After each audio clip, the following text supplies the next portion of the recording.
Cumhurbaşkanı Erdoğan'ın arazi ayırdılar şiiri neden İran'ı rahatsız etmiştir?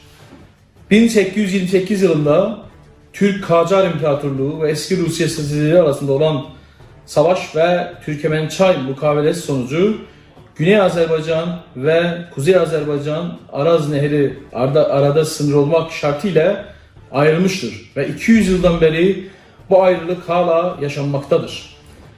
Tabii ki Araz Nehri sınır olduktan sonra coğrafya sınırı oldu. Gönül sınırı olabilmedi. Her zaman Araz'ın kuzeyi de Araz'ın güneyi de birbirlerine hasretle baktılar.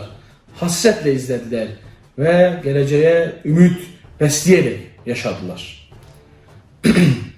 Bildiğiniz gibi 1992'de Karabağ Savaşı'nda İran Türklük yükselmesin diye, bölgede Türkçülük ve Türklük yükselmesin diye, Türkiye Azerbaycan'la birleşmesin diye Ermenistan'a destek verdiler.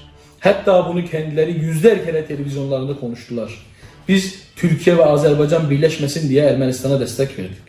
Ermenistan'ın yanında oldular. 30 il tamamıyla Ermenistan'a destek verdiler. Hep Ermenistan Cumhurbaşkanı İran'a getirdiler. Karabağ sizindir diye mesajlar verdiler.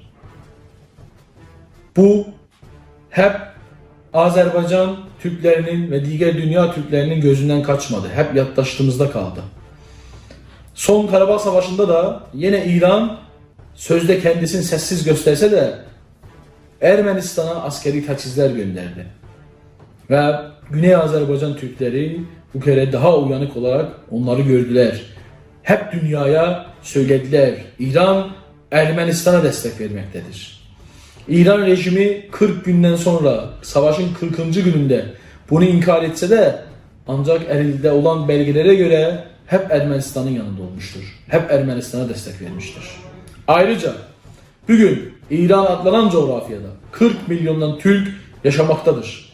Özellikle çoğunluğu Güney Azerbaycanlı Türk olarak 32 milyondan fazla hep Azerbaycan ve Türkiye'ye destek vermişlerdir. Hep onların yanında olmuşlardır. Ayrıca kendi kimliklerini korumaya çalışmışlardır. Biliyorsunuz 1000 yıldan beri Türklerin hüküm sürdüğü, imparatorluklarda olduğu bugün adlanan İran coğrafya 1920'de maalesef Batılıların vasıtasıyla Türklerden alınıp ve Perslerin eline geçmiştir. Ve o gün bugün Türk kimliğini silmeye çalışmışlar. Bize Azeri demeye çalışıyordular. Türklüğümüzü silmeye çalışıyordular. Tarihimizi siliyordular, kimliğimizi siliyordular. Asimileye uğratmak istiyordular. Bu dava 1945'te bir kere bağımsız olduk. Ancak yine Batılılar eline verip Güney Azerbaycan'da 30 bine yakın insanı öldürdüler. Türkçe kitaplarımızı yaktılar. Tekrardan 1979'da sözde devrim olsa da İslam devrimi olsa da ama İslam devrimi değildi. Şah devriminin devamcısıydı. Yine Türk düşmanlığı yaptılar. Türklere Azeri dediler. Türkçe okuyup yazmayı yasakladılar. Ülkenin %40'ı Türkken siz ne hakkıyla bunu yapabilirsiniz? Biz 1000 yıllık İslam'dan sonra sadece 1000 yıllık hükümetimizde sizi ezdik mi? Sizin dilinizi elinizden aldık mı? Sizin kimliğinizi sildik mi? Hayır. Biz hep diğer etnikleri yaşattık. Ama siz ne yaptınız? Sen ne yaptın? Ey sahte İran. Hep Türkleri ezdin. Hep kimliğimizi silmeye başladın. Ama unutmadın ki biz Türk'üz. Şu an unutmadın. Unutmadığın için hep bizi ezmeye başladın. Ama Türkler 1995'te Doktor Muhammed Ali Çehriganlı başkanlığında milli hareketi başlattılar ve Türklerin geri dönüşü tekrardan başlanmıştı. Kendi kimliklerine sahip çıktılar. Türklüklerine sahip çıktılar ve en sonunda kendi kaderlerini kendileri belirlemek istediler. Biz bu kadar mücadeleden sonra tabii ki dünya sesimizi duyacaktır. Özellikle Türkiye'miz ve Kuzey Azerbaycan'ımız sesimizi duyacaktır. Sen ne zannettin? Sen bizim kardeşliğimizin arasına giremezsin. Türkiye, Azerbaycan, Güney Azerbaycan kardeştir. Bölgenin en çok nüfusu olan millet Türk milletidir. 120 milyondan fazla Türk bu bölgede yaşamaktadır. Sen bundan korkuyorsun ama korkma. Biz hiç kimsenin öldürmedik, ezmedik, asimile etmedik. Biz hep insanlara insanlar gibi yanaştık. Sizin gibi de olmadık. Siz insanlığımızı elimizden almak istediniz. Siz bize Türk kimliğini silip bize Azeri demek istediniz. Siz bölgede Türk nüfuzunu gizletmek istediniz.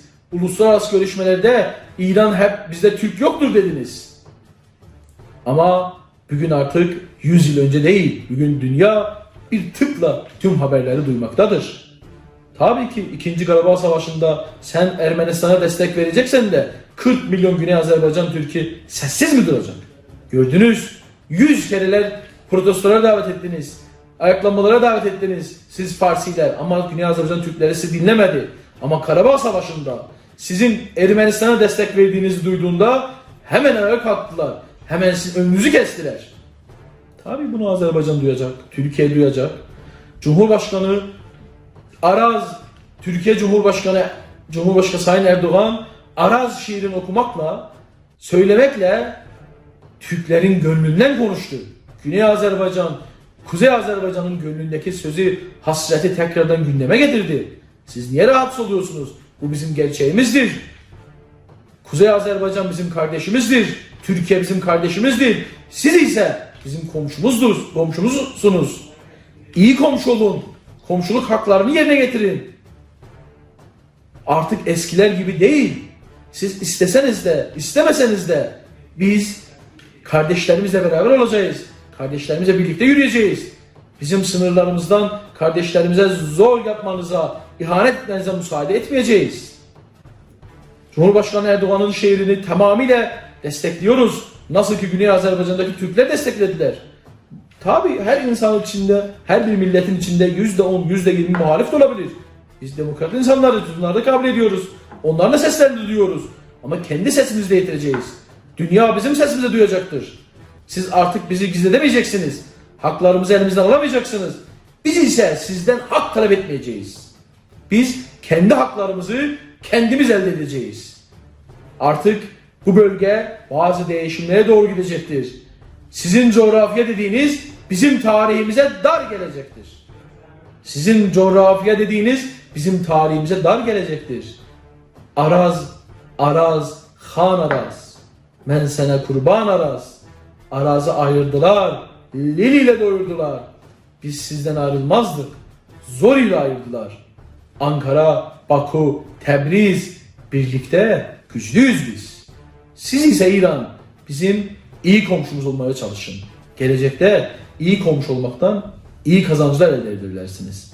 İyi komşu olmasanız çok kötü durumlara kalırsınız. Onun için biz sizi gerçekleri görmeye davet ediyoruz. Bugün Karabağ 2. Savaşı bitmiştir. %20 işgalde olan topraklarımızın %80, hemen hemen %80'i geri alınmıştır. Karabağ ise Azerbaycan'dır. Ve bugün Güney Azerbaycan ise kendi kaderini belirlemeye doğru hareket etmektedir. Gerçekleri görün ve bunun için, buna göre siyaset yapın. Sağ olun, teşekkür ederim. Ne mutlu Türk'üm diyene. Kuzu kesim şiir söyleyen diline, o şiiri bir de söyle. Erdoğan ses verecek harayına 40 milyon.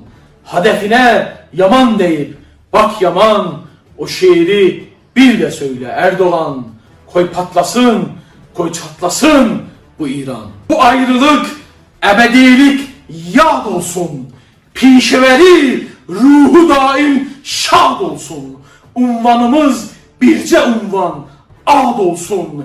Hey bir olsun Azerbaycan sonuna can. O şiiri bir de söyle Erdoğan. Koy patlasın, koy çatlasın o İran.